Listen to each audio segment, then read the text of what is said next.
Hello everyone and welcome back to another weekly altered video. Hope you've been well. Today we'll be playing Basira and Kaizaimon, featured heavily on the channel.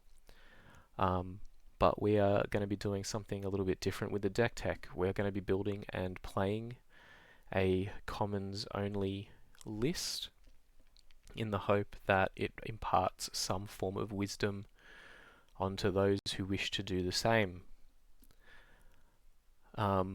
Obviously these are very cost-effective ways to put cards in new players' hands, teach them the ins and outs of a game of Altered, and we're going to be going through it with the focus of putting a list together that someone would be able to pick up and play, and with guidance, understand how the turns work and have fun while doing it.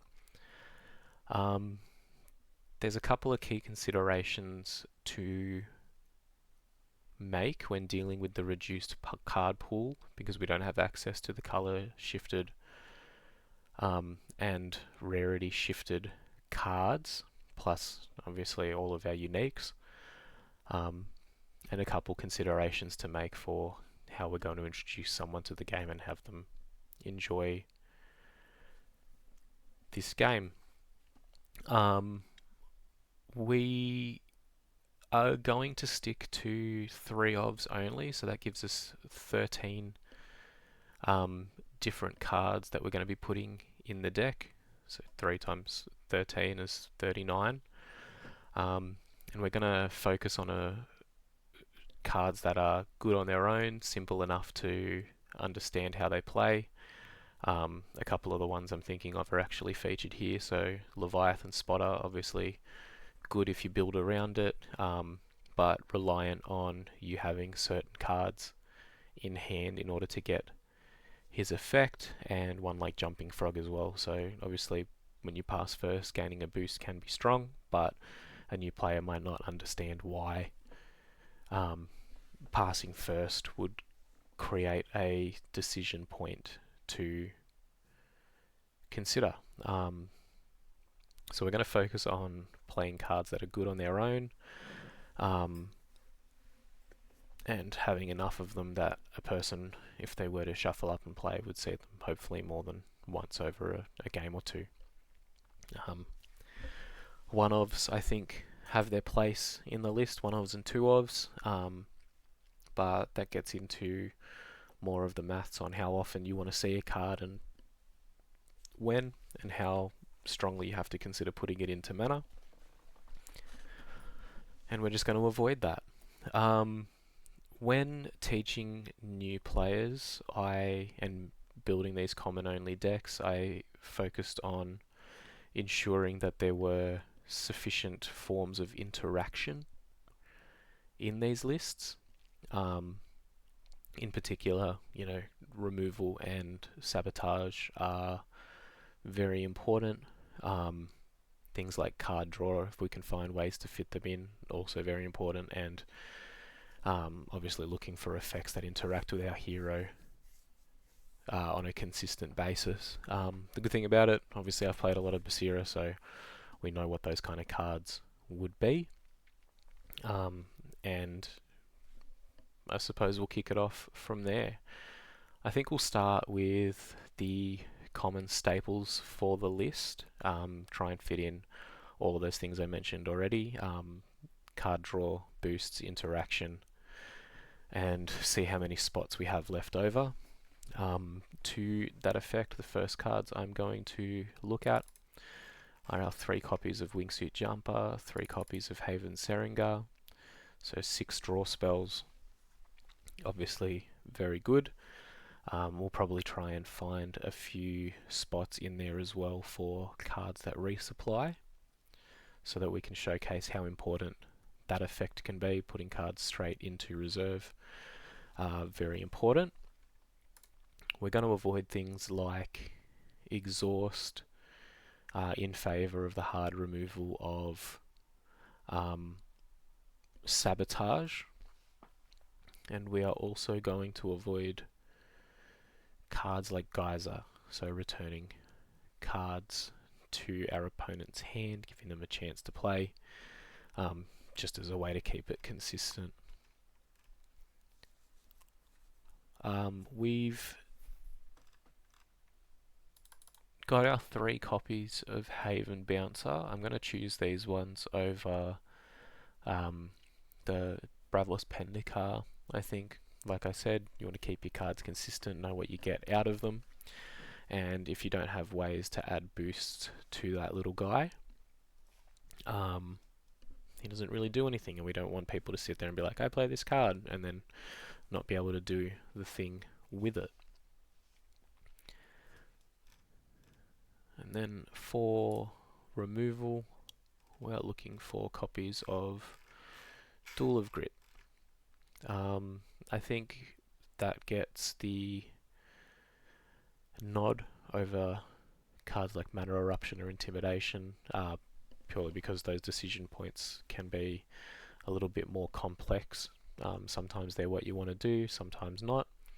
So, either sending the card to reserve or discarding it if it has fleeting is a big deal. While we're on the way, we're going to play our 3 copies of Haven, and then have a look for our duels. Where did they go?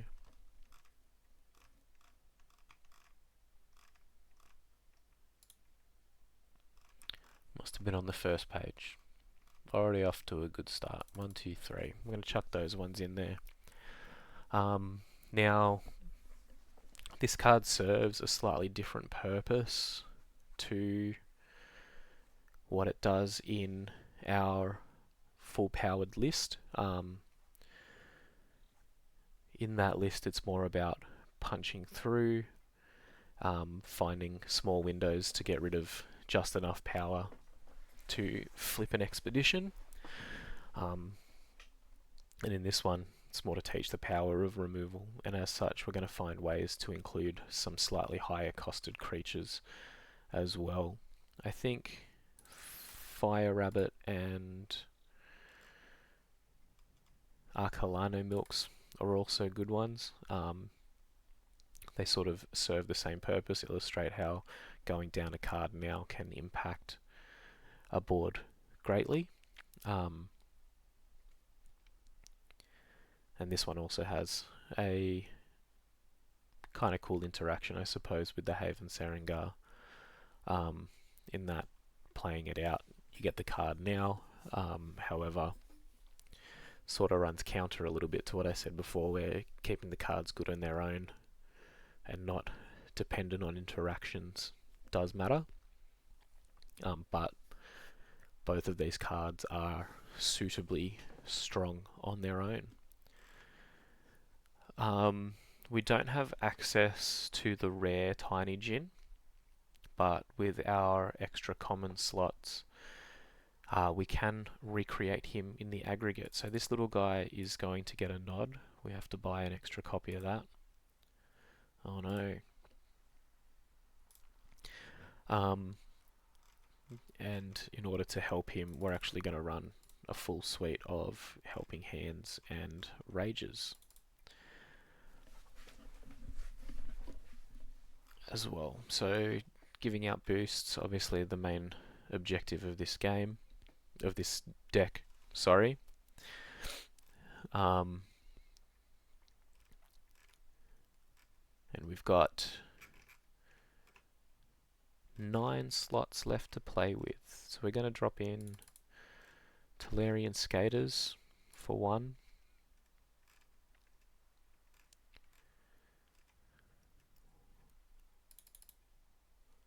Copies of Red. And then the last one that I'm thinking about as well is actually down here, I believe. So 3 copies of Uife. Alright, we have a template to work on, so we're going to go through that. Okay,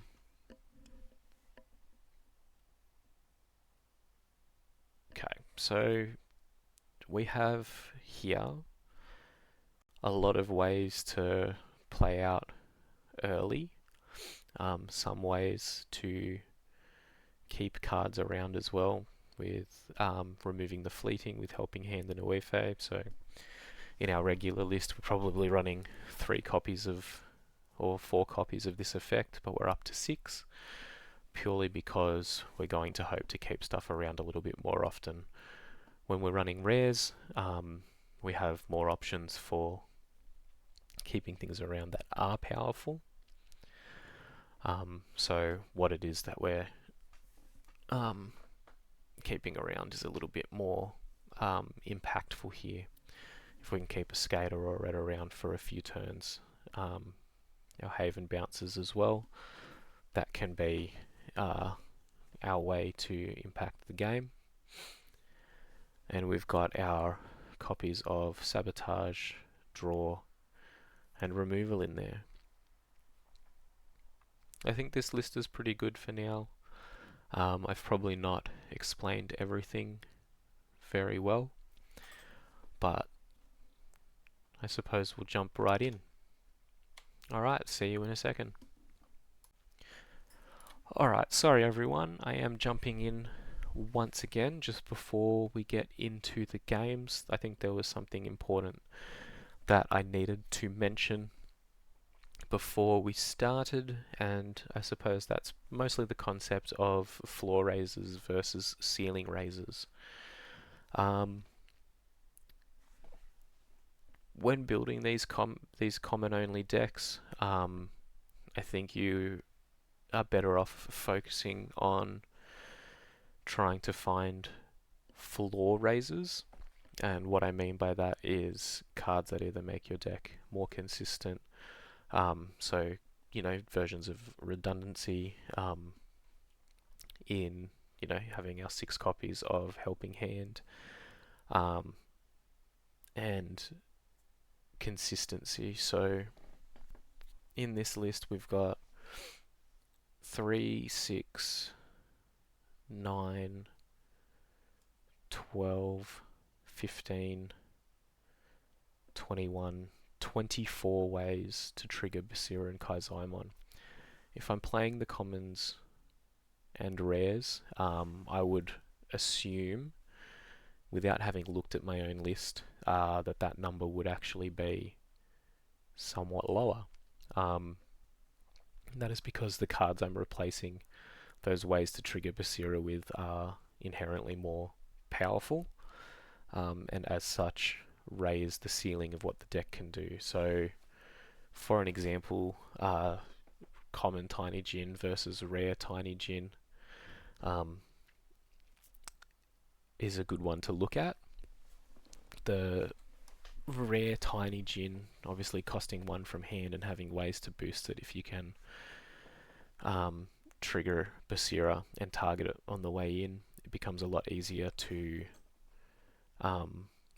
send into your mana zone early, and enables a lot more broken things to do on turn 2, for example. So a key interaction with that is common Tiny Djinn and Oife.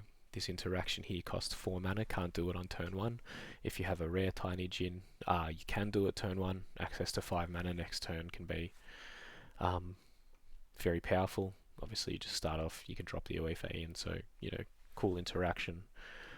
But because we don't have access to that, and we're looking to recreate him in the aggregate, we have higher copies of Helping Hand and Rage here. One of the things I am concerned about is 9 instances of giving cards fleeting. So Arcolano Milk, the Fire Rabbit, gives itself fleeting, but Rage and Arcolano Milk I don't believe feature in my full powered list. And so we're going to have to think about those ones as things to cut for more consistent or more long-term options if we start to fall short in the late game. But we're not thinking about that today. We're thinking about how fun the deck is, how easy it is for us to look at what we've got in hand and decide what is not necessarily best, but what is good. And there you go. Addendum complete. I'll see you in game 1.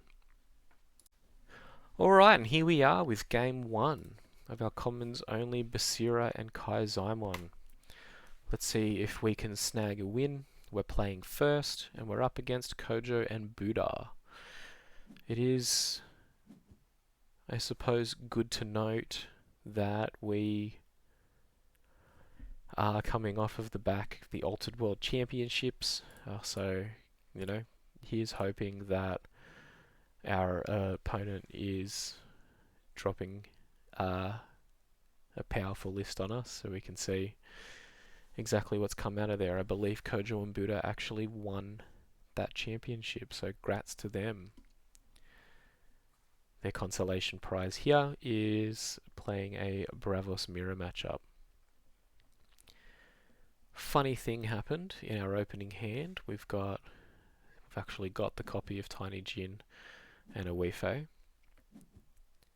So we are going to be unable to trigger them turn 1. So we'll look at doing that turn 2 instead. I think we're better off just playing the bouncer out here. We did have to throw another one into mana, but we're going to give our opponent free rein to block us off if they want. Not a great start, but it happens.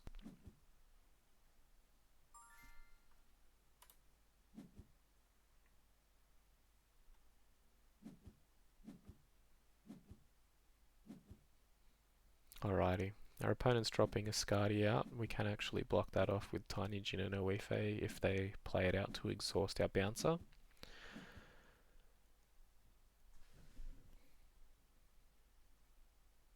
We've got a copy of Rage and Red.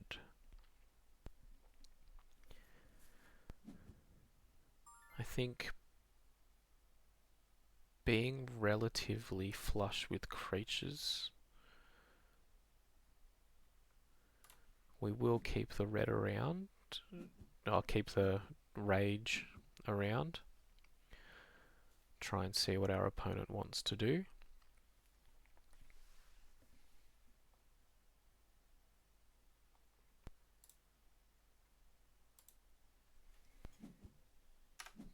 You can just refresh the page so that that red disappears. They'll exhaust our bouncer. And we are a little bit behind, but we will be able to trade here.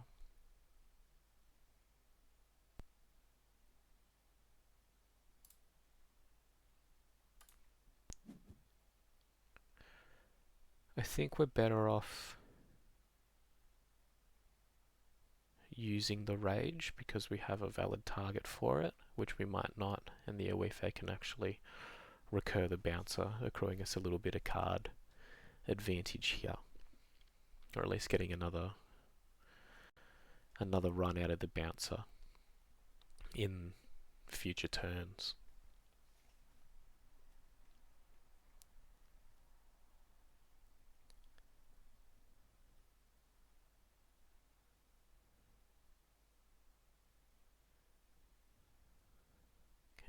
Our opponent is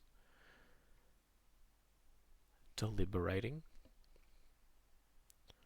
for 1 mana.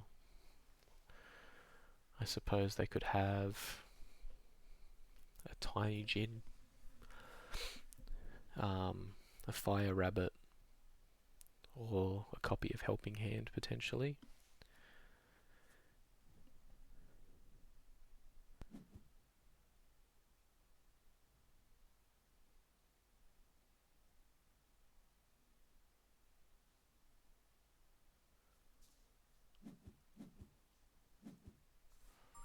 Okay.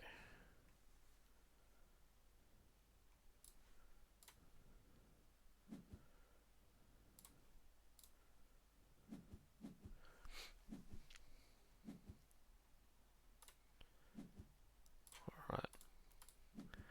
Not really necessary, but at least we get the fun of turning our hero sideways here.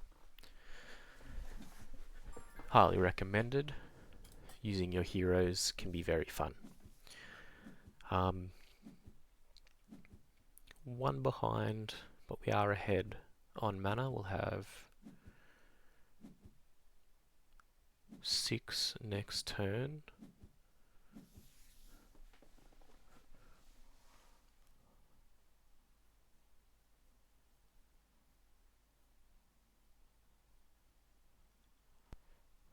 Not the greatest cards to draw, but we'll get rid of something.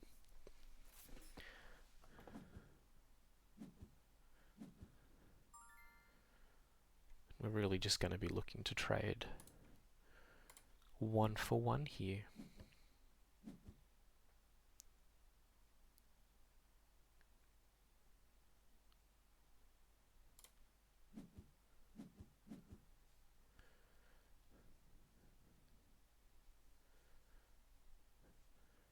We'll use the hero here, I think.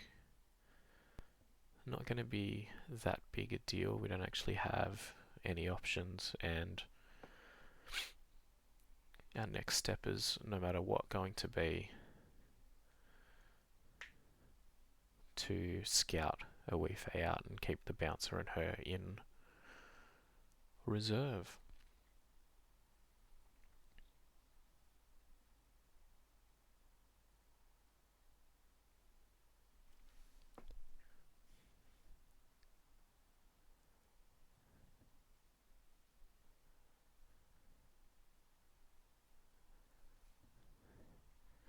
I'm keeping Rage here as well over the second copy of a Weefei.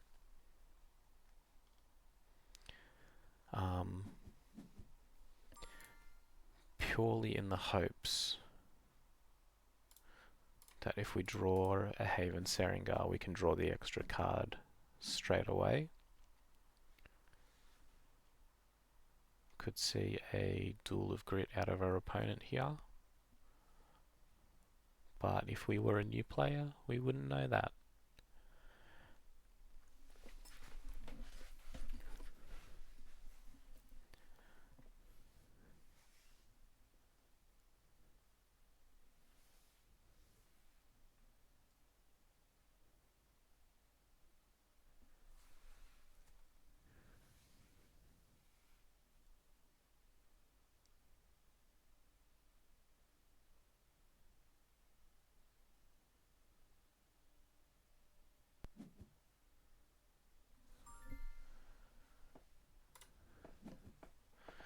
We get to pass. Our opponent plays a Bravos Pathfinder.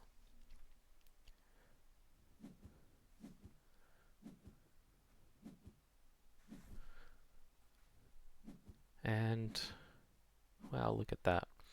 We have to get rid of a card from reserve.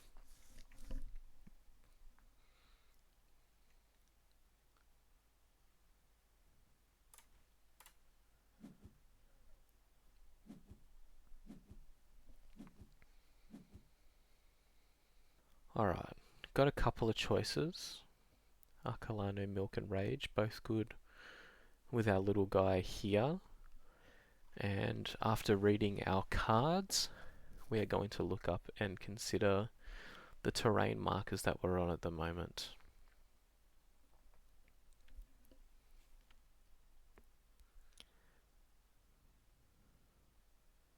So, access to green for both our opponents is good because the Pathfinder that we can see doesn't block that side.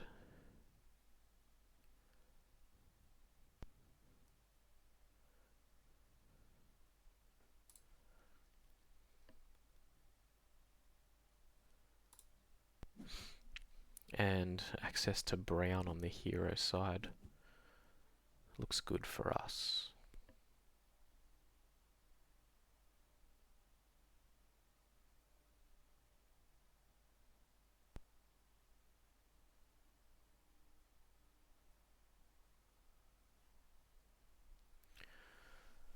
Got a couple of options. We could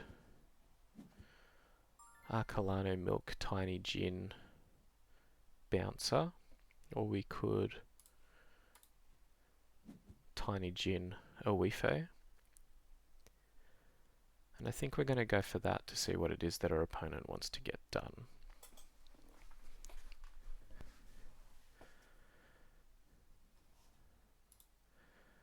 Our opponent has only shown us 1, 2, 3 cards. We've shown 4 so far, so we are behind there, even though neither of us has drawn anything extra.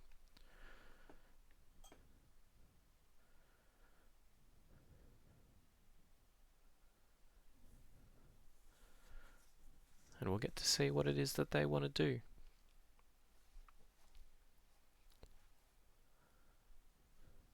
Funnily enough, I think our opponent's only shown us commons as well. Maybe they're on the same source. Gonna be severely disappointed if that isn't the case. So expect a wild crash out from me as soon as they play a rare.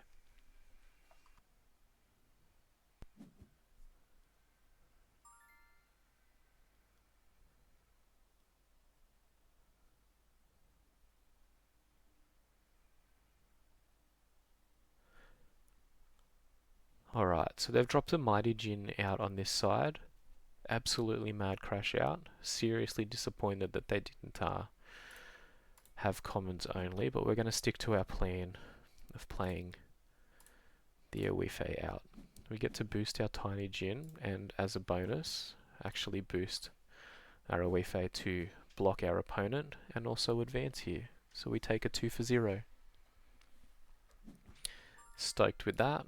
Started behind, now we're ahead.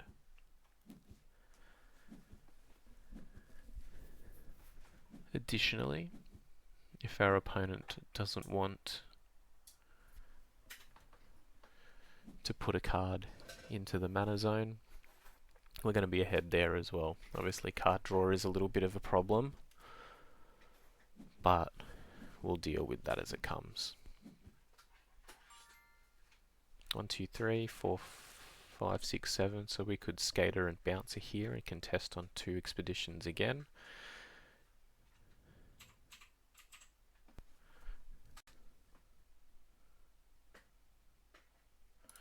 And I think we'll get rid of the Arcolano Mook. Going to 9 means that we can actually play Bouncer, Scout, Skater, play Skater, which is 7, and the Helping Hand as well,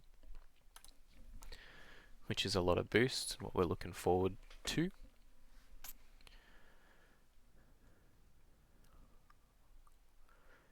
And as we're both ahead and actually the first player here, we'll hope to try and overload the hero side on the next turn to avoid our opponent's Buddha token.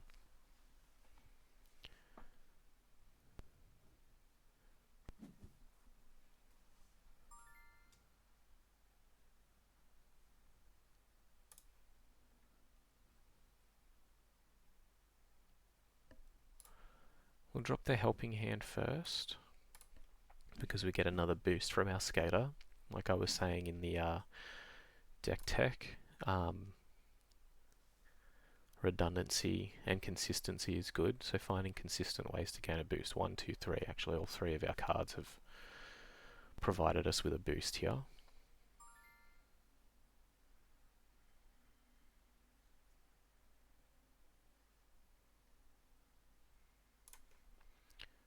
If we drop the Skater, our opponent only has 1 card in hand.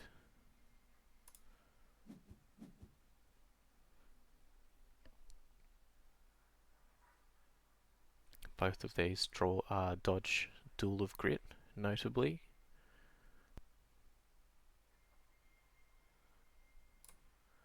And we'll pass to use the Helping Hand.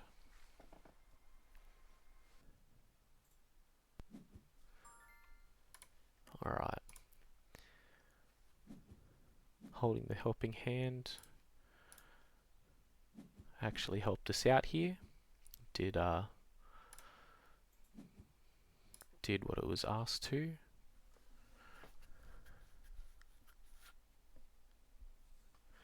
Now, weirdly enough,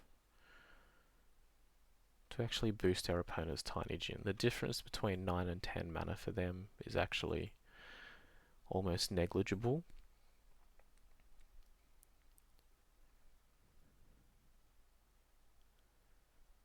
And it gives them less options next turn. We don't know what we're advancing into. It's 50-50 whether it's brown or not. Definitely not only brown though. So we'll be able to deal with the weak side here. Actually, no. We're going to boost the Tiny Jin. Go a little bit crazy here.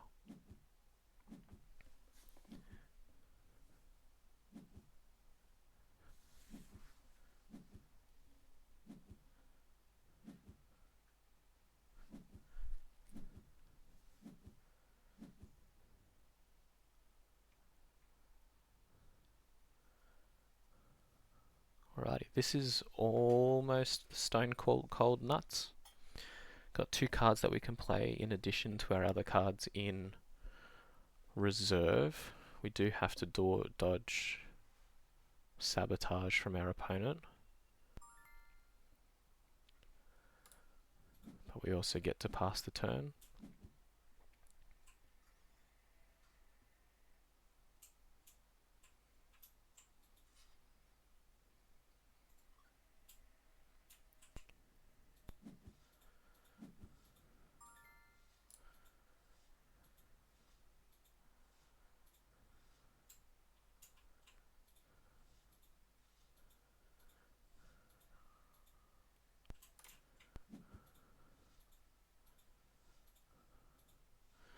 And we'll drop an Arcolano Milk first. I think we'll play for the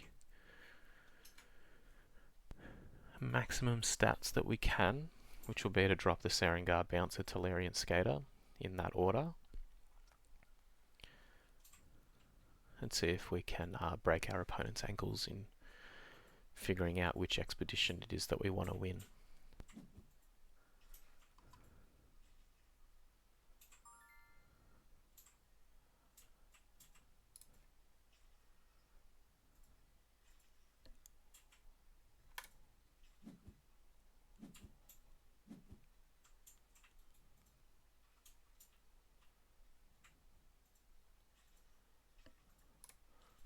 We'll pass on the boost here. Keep that one in our back pocket for later.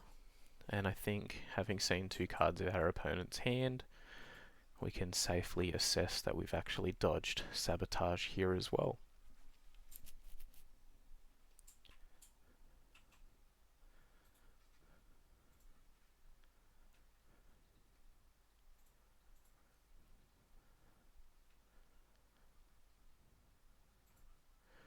Our opponent, seeing what we've got available in play, is fine here, because they know that if we drop one creature on the companion side, we actually advance for the victory. So they have to find a way to deal with both of these cards while also playing first.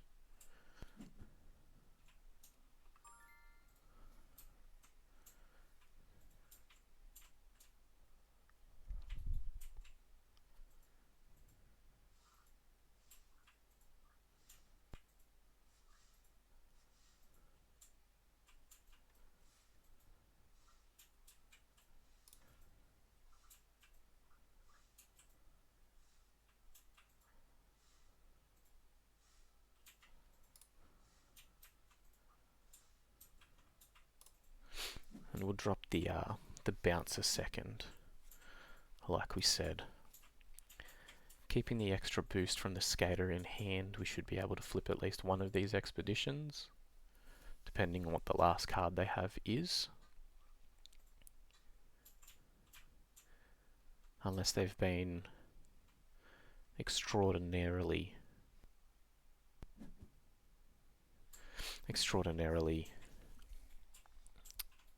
disciplined with their removal.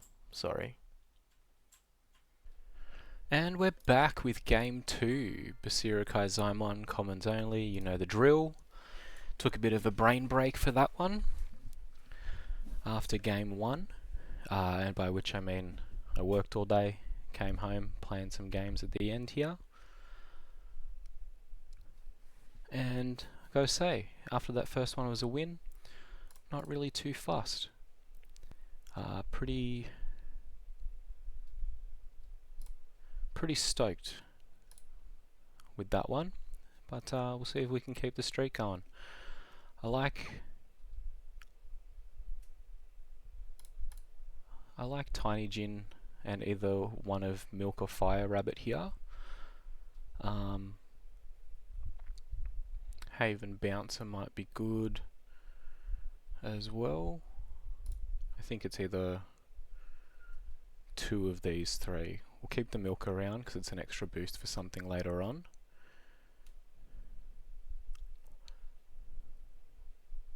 And I think we'll do it like this. Bouncer's a creature we can play over 2 turns. We're going to be losing a card with the Tiny Djinn, so we want to make sure that we get the second one out. Fire Rabbit plus Tiny Djinn is just 2 cards straight in the bin. And we get to see what our opponent wants to do.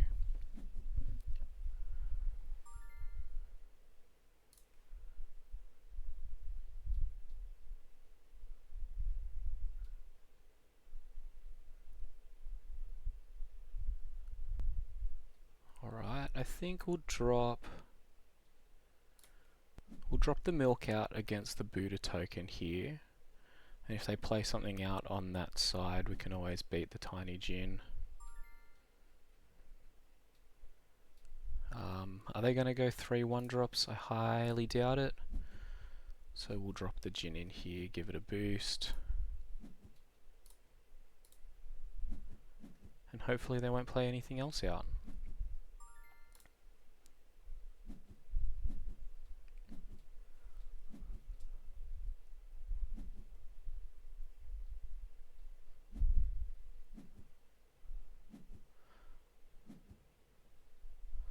Alright, looking for a 2-drop to play after the bouncer here. We're going to get rid of their Tiny Djinn. How's Rage?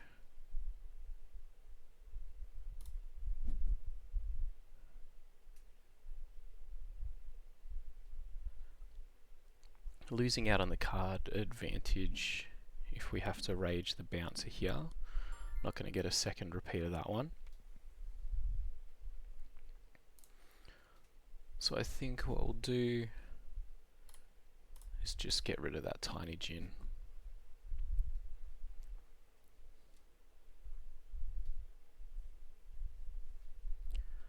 We can play out both of our cards. That'll just leave us with the Rage in reserve though. Getting rid of the Haven bouncer. But it will let us trade 1 for 1. Okay.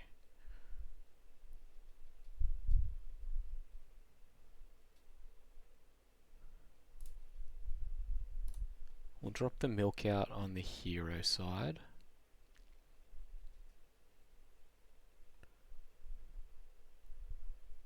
Let our opponent take their time to pass, which is fine. And I think we are going to drop the Rage here. Stops our opponent from developing with that Aerolith token.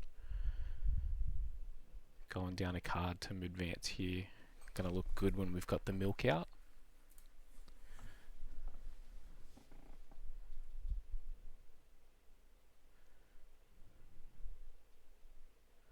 And after that fiasco in the previous game, where we nearly lost because our game disconnected, we are just going to check to make sure that we're still connected there. Give the boost to our bouncer, go down a card, that's alright. Ain't too upset, we've kept one around in the milk.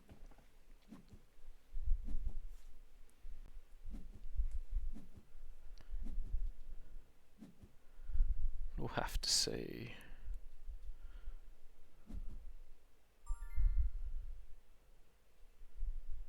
Red isn't fantastic with Rage.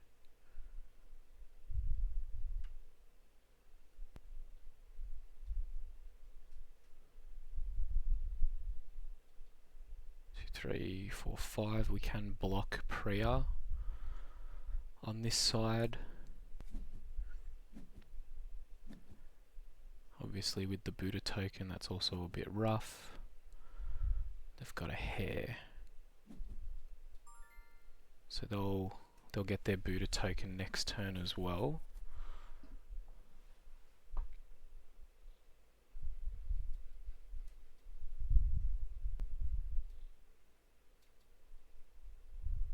And if this skater were helping hand. Would be able to keep the red around with a lot of boosts on her. But I think we'll just continue to trade 1 for 1 here.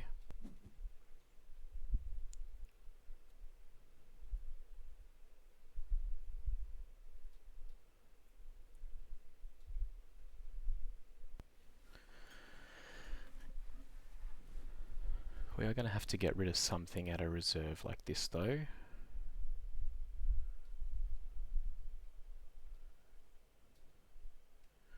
Which isn't ideal.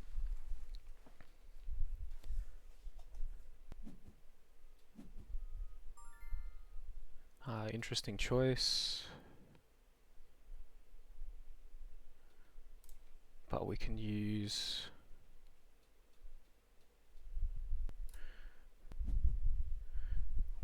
the skater to boost our red here.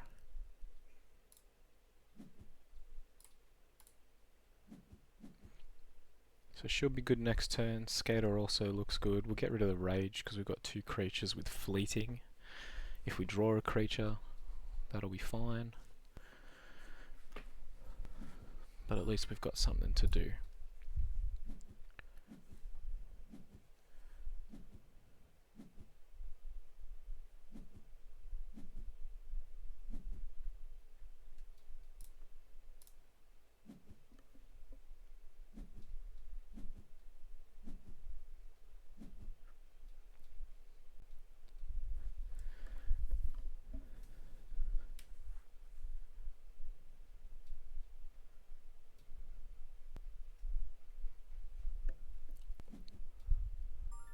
Game's even. I misspoke earlier. Didn't actually get to advance with the Haven Bouncer, but that's okay. 1, 2, 3, 4, 5, 6. So we could play red, skater, Seringar. I think we'll get rid of the skater here.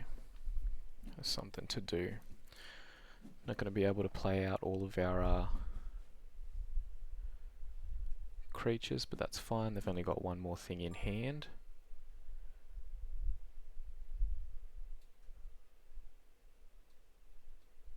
If they have a second bouncer, I guess we're in trouble.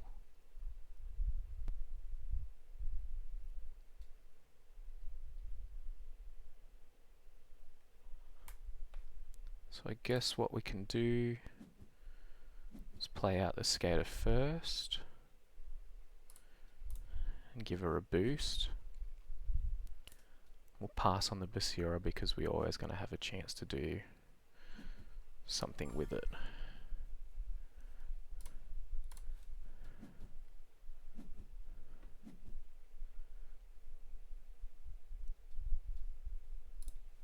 Doesn't matter, we take a 2 for nothing, which we like. All of our cards are going to go away, but we do draw an extra one with the Seringar here. I like that little gotcha. Feels powerful. Another milk is good, but what's even better is our opponent having to get rid of 2 things.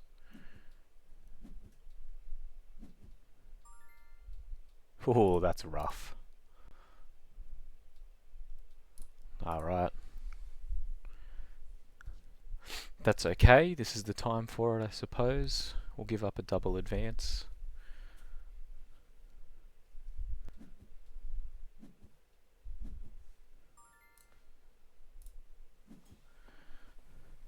It's probably a bit foolish not to get rid of something there, because now we're behind on mana where we were ahead.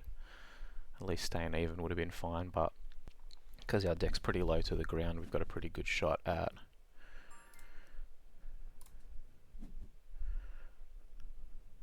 playing something reasonable. Scout creatures are going to be good. So our skaters and Oifes are going to get something out.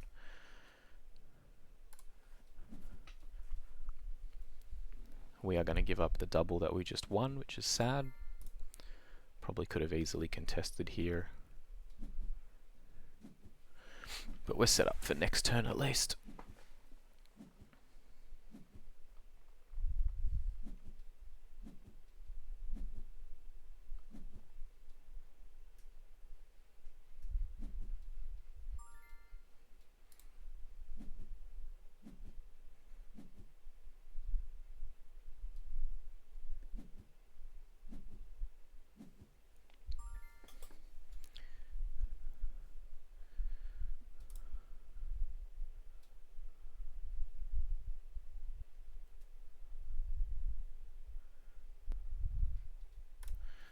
pass the turn, see what our opponent wants to do.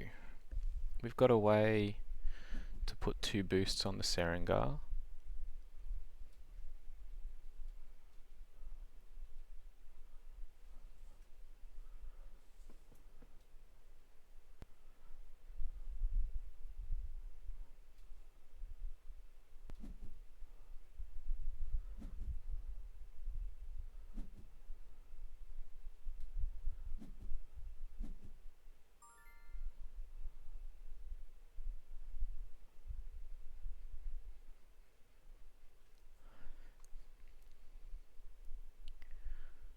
Now if we give the Fire Rabbit Fleeting,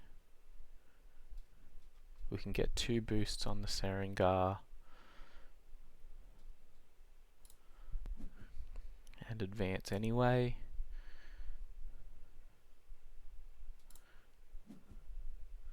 Although it might have been good to keep him around for next turn. I think we don't want to fall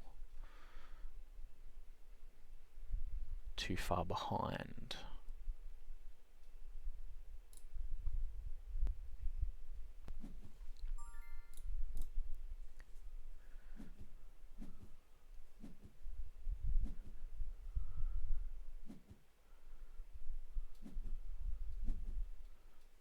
Five, 6, 5 looking threatening, although I doubt they'll play it.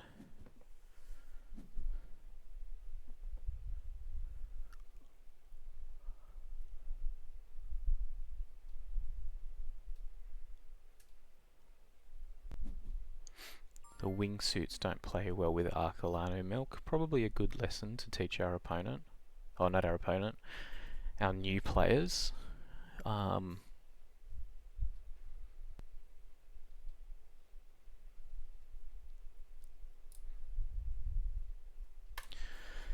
But given that we won't get to play both, I think we'll just develop our mana a little bit.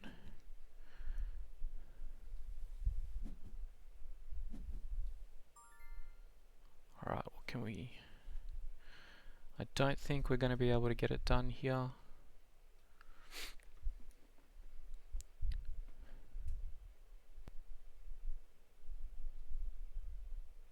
Yeah, that Kaizaimon is a bit rough for us to beat.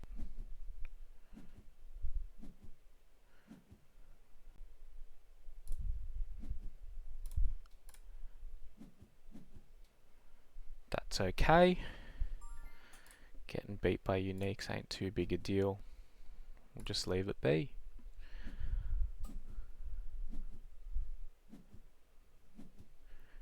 That's alright.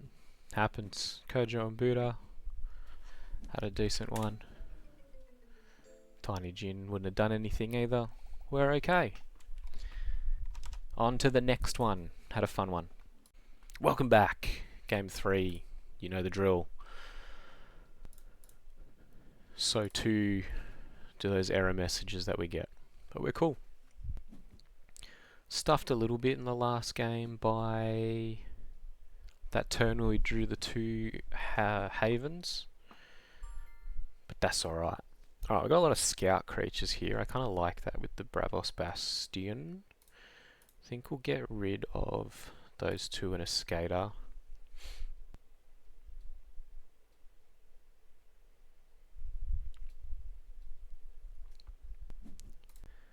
We'll play the red plus skater first.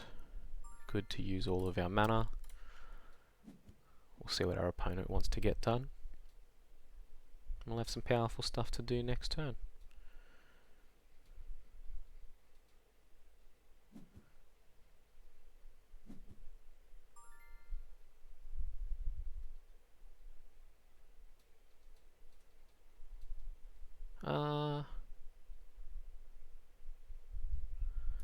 I'm okay with this. Suha's going to get rid of the red anyway, no reason to boost it because we won't be able to play it. We'll just let her go. She's got Helping Hand, she can deal with it. Bring him back, sabotage again.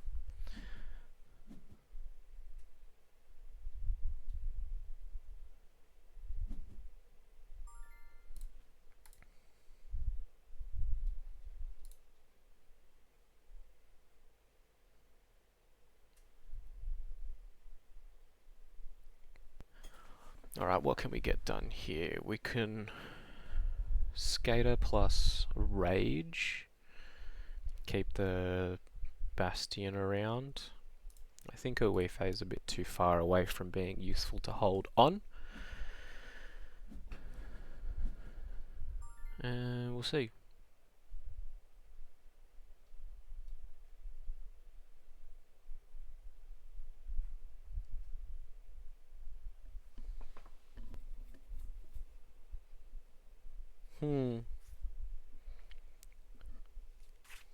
Playing the Skater out actually opens us up to an off you go.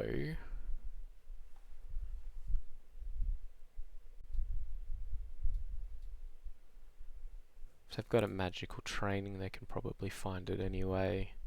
What I'm thinking about is scouting the Skater. If they have sabotage, obviously that destroys us.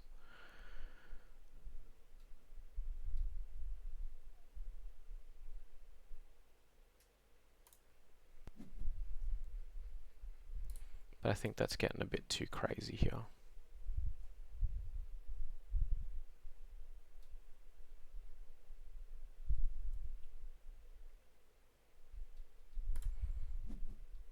Yeah, we'll give it the boost, and if they want to get rid of it, they can. Not much we can do to stop it, so we'll pass the turn.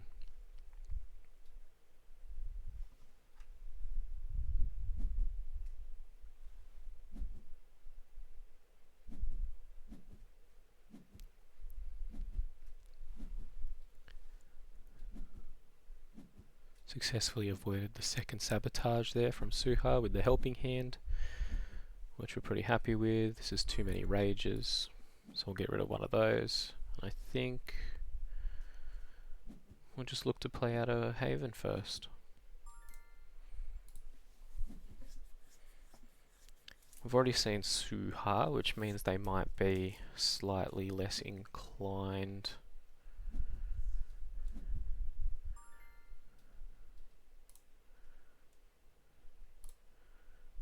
to play other forms of sabotage, such as Spycraft and Tinkerbell. Give her a boost. Boost her again.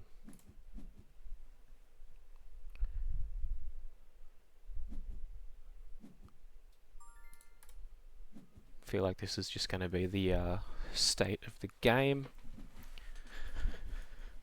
We're going to be a little bit without options. Opponent's starting to pull ahead on cards. But that's to be expected, I think. Even if we were playing rares and uniques, they just got a lot more options to keep the hand full.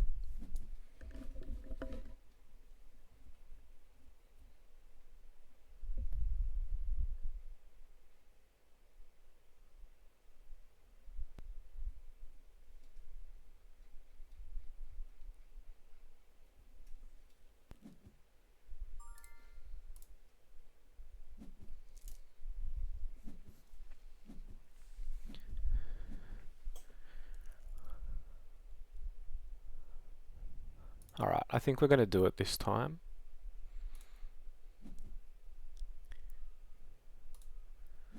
Discard the Skater to reserve. Hope they don't play Sabotage, but if they do, I guess we can just play out the Oife as normal. Ah! They got us.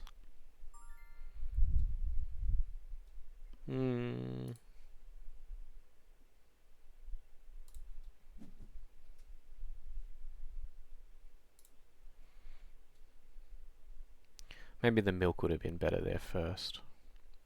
Yeah, that's a me thing. I think that's a mistake.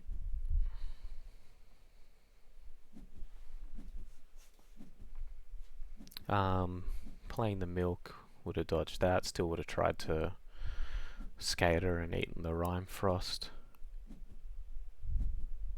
But at least we would have developed a little bit. 2 milks is too many. You know, I'm lactose intolerant. Bloody genetics.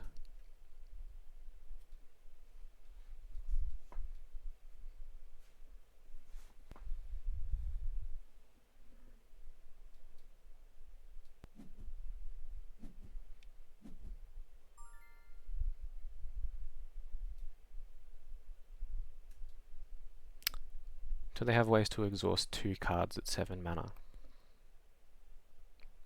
Maybe. How much does the common Winter Nova cost? Doesn't matter. We're playing Milkies.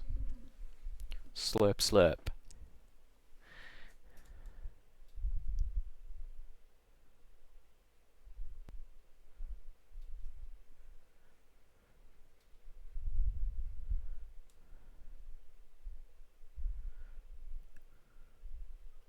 Yeah, doesn't use all of our mana, so we could have kept the second milk in hand. But we're going to be playing Skater plus Serengar here. Find it highly unlikely that our opponent has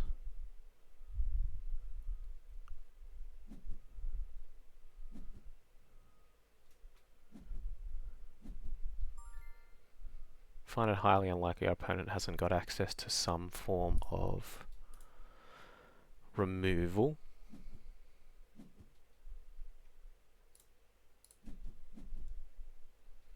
Give her a boost, but we'll pass the turn on the Basira one. Trigger with the Serengar if we want to.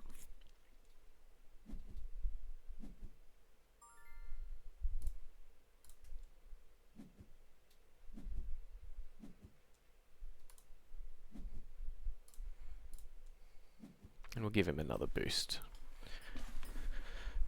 It's going to cost him another card in order to beat him.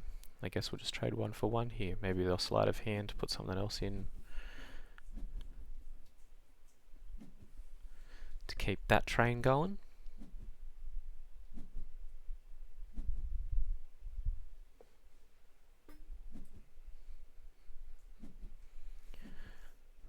Tiny Jin's a bit rough here, considering both of our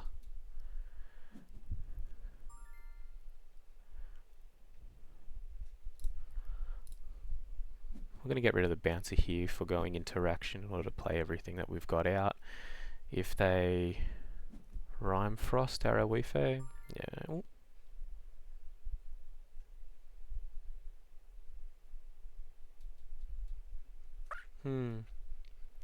They've given us the opportunity. They could Banishing Gate, but I think that's a bit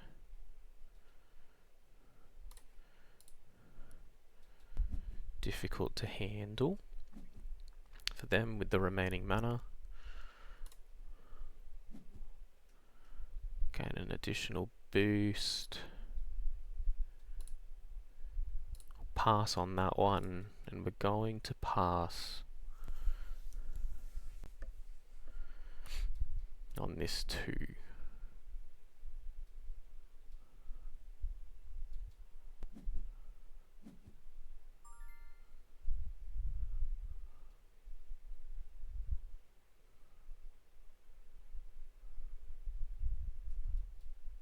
We could play out the Tiny Jin Helping Hand Awife.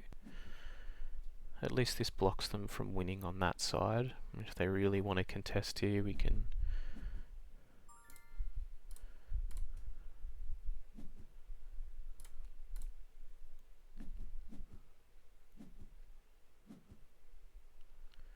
now.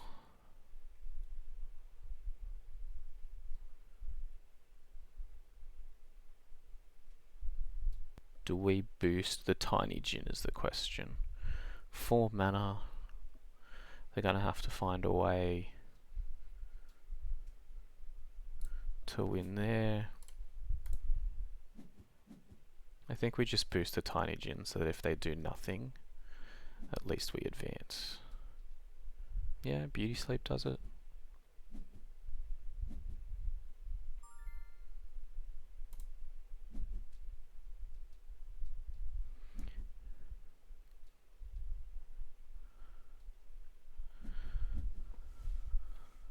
Ah, rubbish. Oh well. Made a good run of it. That was pretty decent. But yeah, Uniques take over in the mid game. Who knew?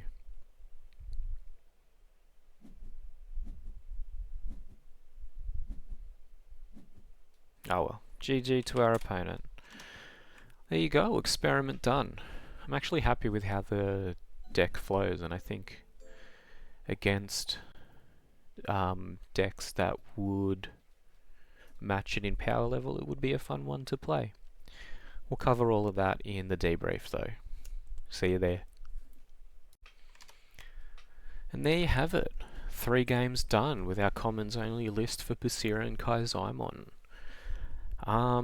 Slightly different structure to it. We spent a little bit more time than normal on the deck tech, obviously because you watched us build it, but we had to go through a couple of core concepts. And presumably this one's going to be a little bit shorter because I'm not going to talk too much about what I would change, because I don't think much needs to change. I'm really happy with this list. I hope you are too.